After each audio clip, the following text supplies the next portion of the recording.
Hello दोस्तों, चलिए आज हम लोग स्टार्ट करेंगे पॉलिटेक्निक का मॉडल सेट 3।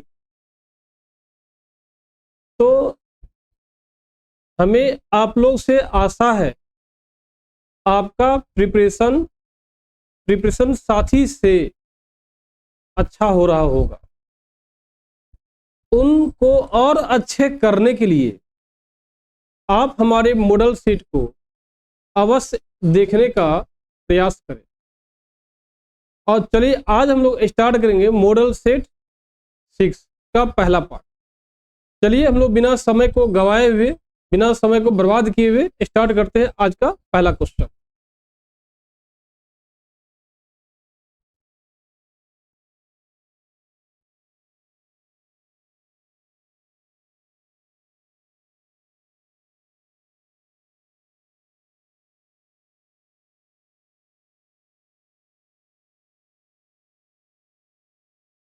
देखिए पहला क्वेश्चन है, ये है कि D2O किस तापमान पर जम जाती है। जमना का मतलब होता है फ्रीज। किस टेम्परेचर पर फ्रीज हो जाती है। तो आप पढ़े होंगे वाटर H2O। वाटर का जो फ्रीजिंग पॉइंट होता है, फ्रीजिंग पॉइंट होता है वो होता है 0 डिग्री सेल्सियस। आप पढ़े भी होंगे।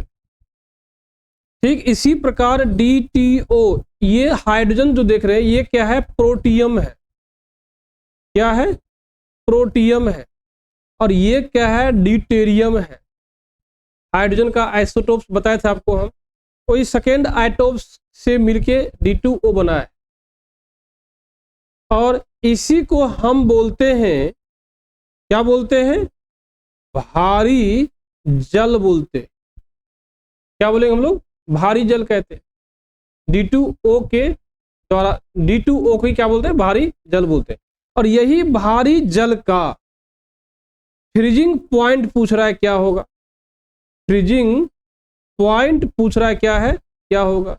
तो दोस्तों ये क्या है, याद करने वाला चीज है। तो 0 डिग्री सेल्सियस होगा नहीं, क्योंकि किसका है, जल का है। होगा कौन, 3.9 डिग्री सेल्सियस। कौन होगा, 3.9 डिग्री सेल्सियस। तो आइए हम देखते हैं आंसर क्या दिया हुआ है। देखिए आंसर दिया 3.9। कैसे हम समझे, तो हम ये होगा नहीं, क्योंकि इसका द्रव्यमान ज्यादा है इसलिए माइनस में होगा नहीं। और 38 डिग्री सेल्सियस इतना अधिक तो होगा नहीं। तो आंसर क्या हो जाएगा, D2O का 3.9 डिग्री सेल्सियस हो जाए। आइए हम नया क्वेश्चन देखते हैं।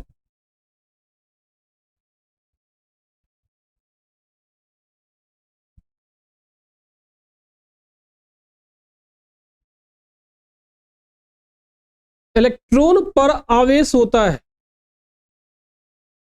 इलेक्ट्रॉन पर आवेश होता है।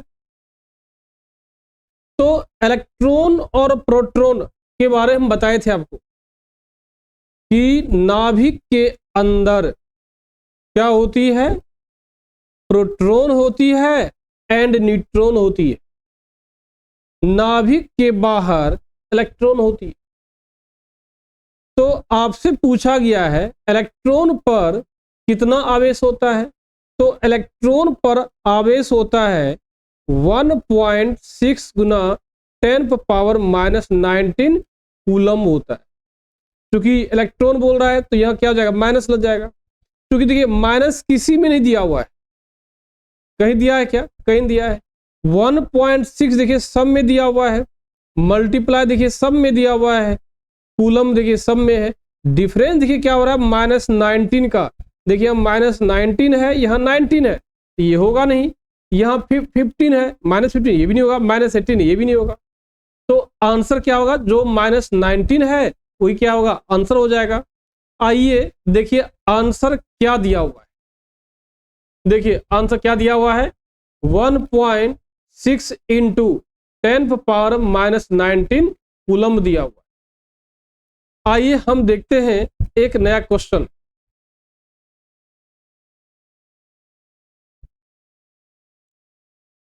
देखिए, पेट्रोल की मांग पूरी करने के लिए, क्या है, पेट्रोल की मांग पूरी करने के लिए, किसका मांग पूरी करना है, तो पेट्रोल का मांग पूरी करना है। पेट्रोलियम के कुछ उच्च क्वथनांक वाले हिस्से को किस प्रक्रिया के द्वारा पेट्रोल में परिवर्तित किया जाता है। तो आपने बच्चे में पढ़े होंगे भंजन विधि, इसी को बोलते हैं क्रैकिंग, क्रैकिंग मेथड। इसी को कभी कभी आप पढ़े होंगे फ्रैक्शनल डिस्टिलेशन प्रोसेस। क्या पढ़े होंगे, फ्रैक्शनल डिस्टिलेशन प्रोसेस पढ़े होंगे, भंजन विधि। तो फ्रैक्शनल डिस्टिलेशन विधि को ही बोलते हैं क्या हम लोग, भंजन विधि कहते हैं हम लोग। क्या बोलते हैं, फ्रैक्शनल डिस्टिलेशन को बोलते हैं क्या, भंजन विधि बोलते हैं या क्रैकिंग मेथड बोलते हैं। तो क्रैकिंग मेथड में क्या होता है, क्रैकिंग मेथड में होता है कि जब कोई दो सब्सटेंस आपस में क्या हुआ हो, मिला हो, दोनों का बॉइलिंग पॉइंट का डिफरेंस जो हो, एक दूसरे के बीच में जो है डिफरेंस कितना हो, लगभग 8 डिग्री सेल्सियस के बीच में हो या 8 केल्विन के बीच में हो। यदि दोनों के टेम्परेचर के बीच का डिफरेंस बहुत कम है, तब दोनों को अलग अलग करने के लिए ए को अलग कर दे, बी को अलग कर दे, तो हम लोग भंजन मेथड का उपयोग करते हैं, क्रैकिंग मेथड का उपयोग करते। तो आंसर देखिए क्या हो जाएगा, भंजन मेथड हो जाएगा। क्या हो जाएगा, भंजन प्रक्रिया हो जाएगा। आइए देखिए आंसर क्या दिया हुआ वो चेक कीजिए। देखिए क्या दिया, भंजन दिया हुआ। आइए नया क्वेश्चन देखते हैं।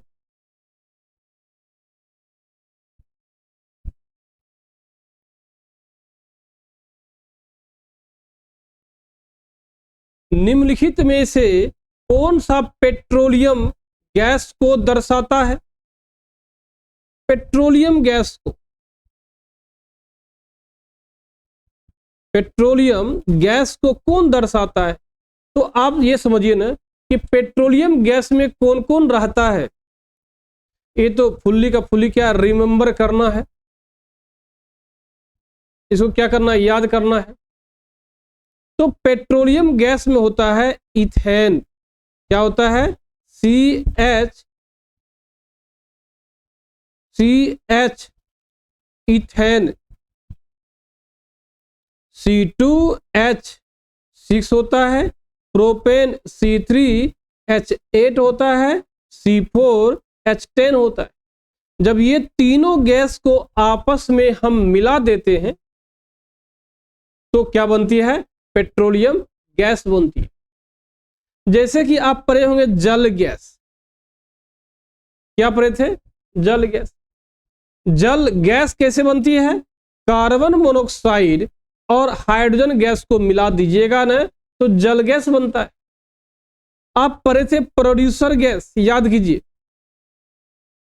जब कार्बन मोनोऑक्साइड और N2 गैस को मिला दीजिएगा ना तो क्या कहलाता है, प्रोड्यूसर गैस कहलाता है। तो पेट्रोलियम गैस किसको बोलते हैं, जब इथेन, प्रोपेन, ब्यूटेन को आपस में मिला दीजिएगा तो बन जाता है क्या, पेट्रोलियम गैस बन जाता है। आइए हम नया क्वेश्चन देखिए, आंसर देखिए क्या होगा, बी नंबर होगा। देखिए आंसर क्या दिया हुआ है थोड़ा चेक करते हैं। देखिए आंसर आपका बी ही दिया हुआ है। आइए एक नया क्वेश्चन देखते हैं।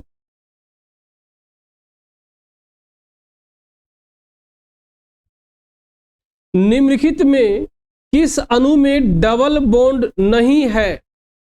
आपसे ये नहीं पूछ रहा किस में डबल बॉन्ड है, आपसे सिर्फ ये पूछ रहा डबल बॉन्ड किस में नहीं है पूछ रहा है। तो जब ऑक्सीजन का स्ट्रक्चर बनाते हैं ओ डबल बॉन्ड ओ होता है, जब कार्बन डाइऑक्साइड का स्ट्रक्चर बनाते हैं C double bond O, C double bond O होता है, जब C2H4 का स्ट्रक्चर बनाते हैं सी डबल बॉन्ड सी, यहां देखिए क्या है H, H और H, H बन जाता है।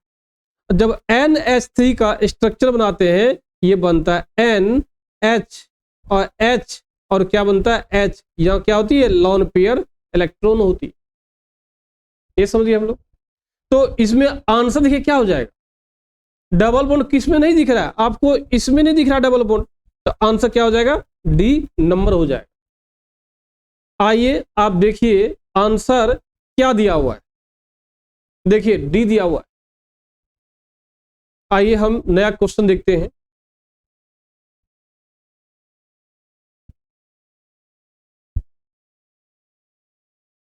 जर्मन सिल्वर, जर्मन सिल्वर किस किस संगठन से मिलकर बना है? जर्मन सिल्वर किस किस संगठन से मिलकर बना है? तो क्या जर्मन सिल्वर एक क्या है एलॉय है, क्या है एलॉय है। एलॉय किसको बोलते हैं? जब कोई पदार्थ, जब कोई मैटर, मैटर को ही क्या बोलते हैं हम लोग पदार्थ बोलते हैं। जब कोई पदार्थ दो या दो से अधिक धातु आपस में मिलकर बन जाती है, जब दो अलग अलग धातु आपस में मिल जाती है, जब दो से अधिक धातु आपस में क्या होती है मिल जाती है, तो बनती क्या है जर्मन सिल्वर बनता है। तो जर्मन सिल्वर किस किस संगठन से मिलके बना है? तो एलॉय संगठन मिलके क्या एलॉय कहते हैं। तो आप याद कीजिए किस किस को हम बताए थे, कॉपर था, जिंक था और निकल था। जब कॉपर जिंक और निकल आपस में मिल जाएगा और उससे एक नया पदार्थ बनेगा, उसी को हम लोग क्या बोलते हैं जर्मन सिल्वर कहते। क्यों डाउट इसमें क्या? देखिए आंसर क्या दिया, देखिए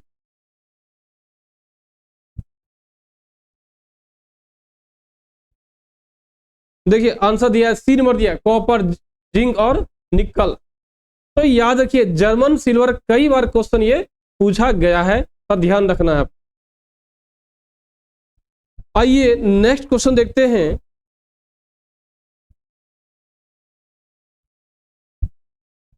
C3, देखिए C3 क्या है C3 है, C3H7OH ऐसा दिया हुआ है।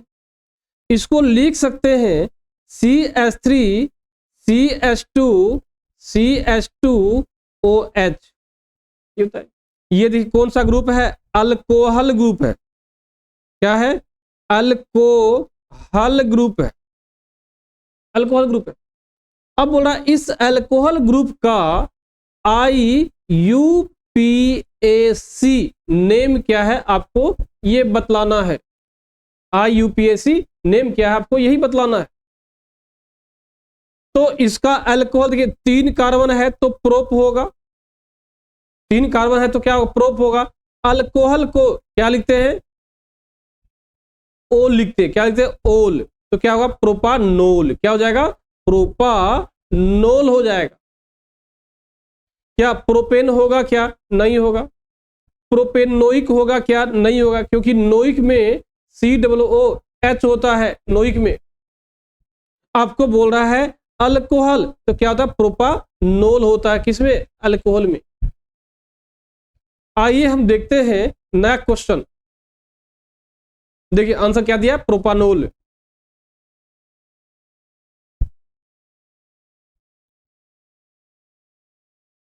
देखिए क्या HNO3,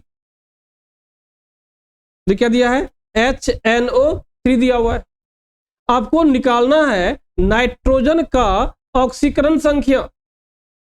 तो हाइड्रोजन का पता होता है +1, नाइट्रोजन नहीं पता है x, और ऑक्सीजन पता है कितना -2, और 3 ऑक्सीजन है इंटू 3, और चूंकि कंपाउंड है कंपाउंड का 0 होता है, तो x बराबर हो जाएगा 6 - 1, x बराबर 5 होगा। तो एक आंसर क्या हो जाएगा, सी नंबर हो जाएगा।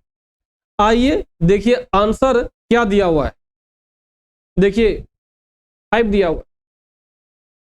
आइए हम नया क्वेश्चन देखते हैं।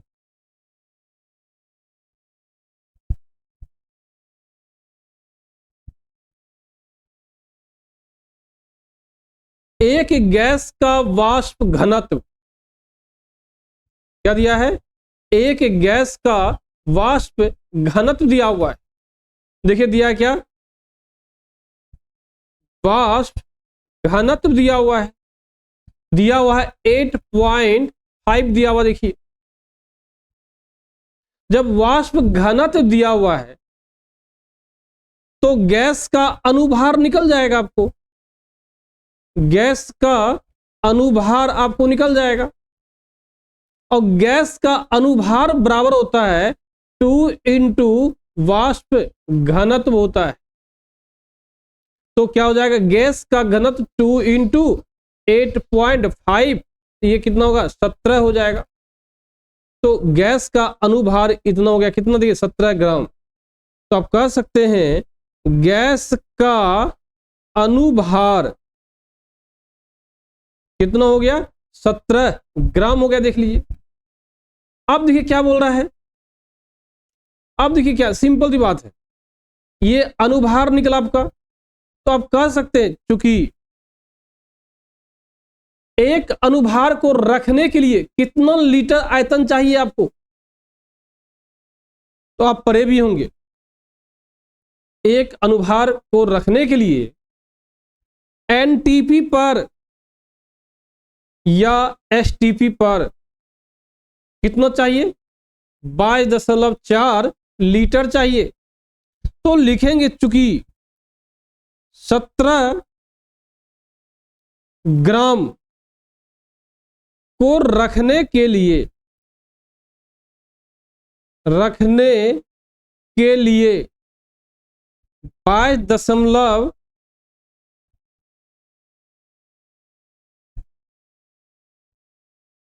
एक मिनट देखिए क्या बोल रहा है, इतना डीएम गैस में भार का गणना करना, क्या करना, भार का गणना करना।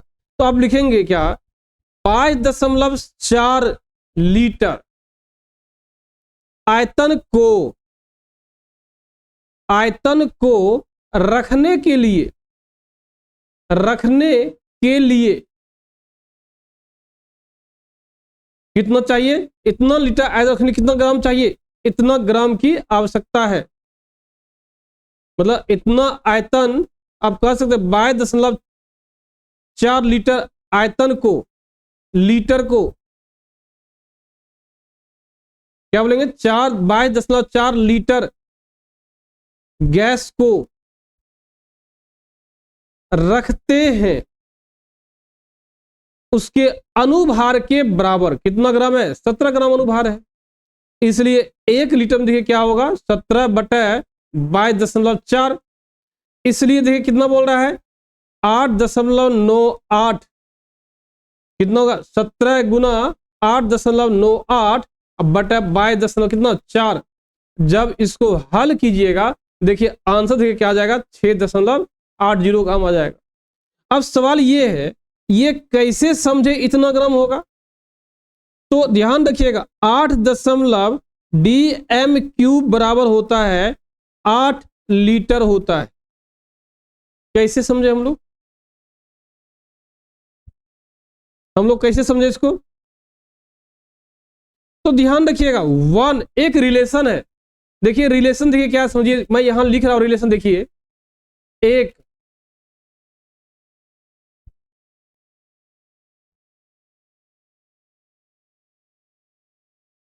इसको मैं मिटा रहा था, देखिए एक रिलेशन देखिए क्या है, रिलेशन ये है 1 dm³ बराबर होता है 1 लीटर के बराबर होता है। इसलिए 8.98 मीटर क्यूब बराबर हो जाएगा 8.98 लीटर हो जाएगा। तो हम डायरेक्ट आंसर लिखे और आपको आंसर आ जाएगा। देखिए कैसे हम लोग बनाए। आइए देखते हैं नेक्स्ट पॉइंट।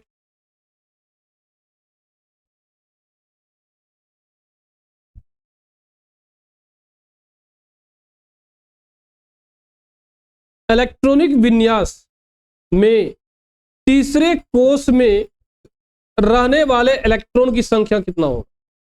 सिंपल सी बात है, यहां बात चल रहा है किसका? इलेक्ट्रॉनिक विन्यास की बात चल रहा है। तीसरा पहला कोष में कितना इलेक्ट्रॉन रहता है आप अच्छे जानते हैं। इसको निकालने के लिए हम फॉर्मूला लगाते कौन सा? हम लगाते हैं 2n² का। किसी भी कोष में क्या बोलते हैं? किसी भी कोष में कुल इलेक्ट्रॉन की संख्या निम्न सूत्र से ज्ञात कर सकते हैं। वह सूत्र कौन सा है? सकते हैं, वह सूत्र है 2n² है। क्या है? 2n² है। तो यहां बोल रहा है तीसरा, तो n का मान क्या होगा? 3। तो क्या 2 × 3² बराबर 2 × 9 बराबर क्या होता है? 18 होगा। कितना आंसर देखिए हो जाएगा? 18 आंसर हो जाएगा। आइए देखते हैं नया क्वेश्चन क्या दिया हुआ है। देखिए आंसर 18 दिया हुआ है। कमरे के ताप पर प्रति अणु 5 से 17 कार्बन परमाणु रखने वाले अल्केन है। तो देखिए आपको हम बताए भी थे, क्या बताए थे? कार्बन 1 से लेकर कार्बन 5 तक, कार्बन 1 से लेकर कार्बन 5 तक जो होती है, ये होती है गैस अवस्था में। ध्यान रखिएगा, कार्बन 1 से लेकर कार्बन 5 तक ये होती है गैस अवस्था में, और कार्बन 5 से लेकर कार्बन 17 तक ये होती है द्रव्य अवस्था में, और कार्बन 18 से लेकर कार्बन इन्फिनाइट तक ये होती है ठोस अवस्था में। तो आंसर देखिए क्या होगा? ये होगा द्रव। तो कार्बन देखिए बोल रहा है 5 से 17 द्रव है, तो आंसर क्या हो जाएगा? बी हो जाएगा। आइए नया क्वेश्चन देखते हैं। देखिए आंसर द्रव दिया हुआ है। एक विलयन में हाइड्रोजन आयन का सांद्रण H+ का सांद्रण आपको दे दिया है 0.1 कैपिटल M। तो pH का मान होता है -log concentration of H+ ion. ये क्या है? फॉर्मूला है। तो pH बराबर होगा -log, देखिए कंसंट्रेशन 0.1 कैपिटल M, तो ये होगा -log कितना हो जाएगा? देखिए 10⁻⁻1, ये होगा -1 इंटू -1 log 10। log 10 का मान होता है कितना? 1, तो -1 इंटू -1 क्या हो जाएगा? 1। आइए देखिए आंसर क्या दिया है? बी नंबर दिया हुआ है। आइए देखते हैं नया क्वेश्चन क्या है। देखिए आंसर बी दिया हुआ है।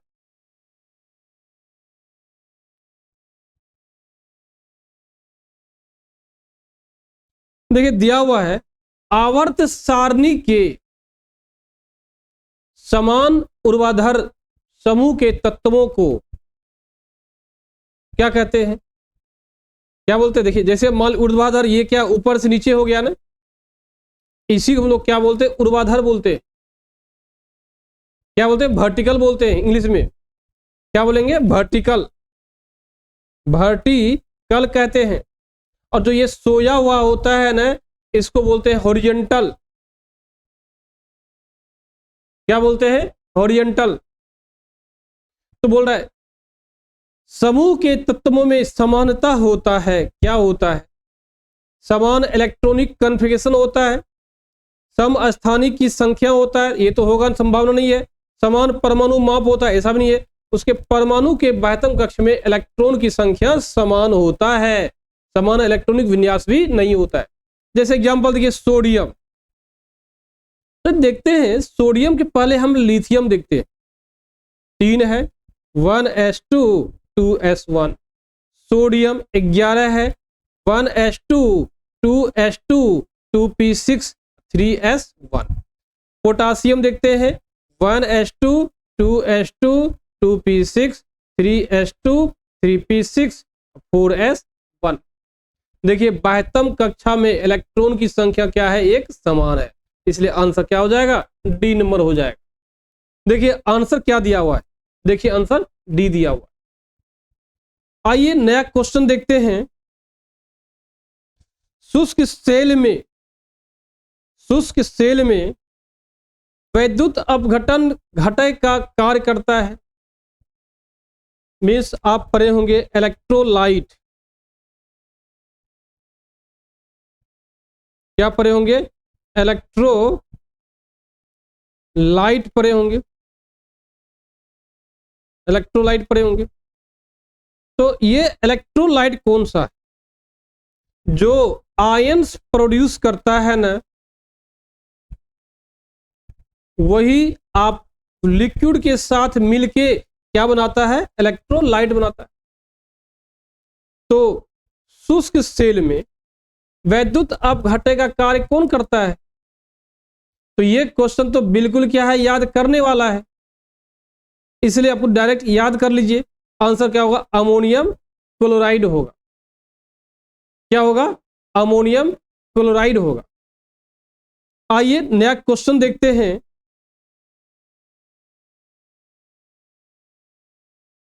निम्न में से जल की कठोरता के लिए कौन उत्तरदायित्व नहीं है। तो हम जानते हैं Cl2 ion means chloride ion, Cl minus ion, sulphate ion, bicarbonate ion, ये सब क्या है, कारण है। ये क्या है, कठोरता का कारण है। लेकिन CO3 माइनस 2 जो है, ये कठोरता का कारण नहीं है। तो देखिए CO3 माइनस 2 किस में है, सी में है, तो आंसर देखिए क्या हो जाएगा, सी हो जाएगा। आइए देखिए आंसर क्या दिया हुआ है, देखिए सी दिया हुआ है। तो आप देखिए कि कठोर जल होने का क्या कारण है, किसके प्रेजेंस में कठोर जल होती है और किसके प्रेजेंस में कठोर जल नहीं होती है। ये सब के प्रेजेंस में कठोर जल होती है, इसके प्रेजेंस कठोर जल नहीं होती है। आंसर क्या हो जाएगा, ये हो जाएगा CO3 माइनस 2 आयन, जो कि ये दिया हुआ आपको। तो आज हम लोग 15 क्वेश्चन देखे, बाकी जो 15 क्वेश्चन है नेक्स्ट लेक्चर में हम लोग देखेंगे। चलिए तब तक के लिए हम लोग अपने सेशन को समाप्त करते हैं। बाय, जय हिंद।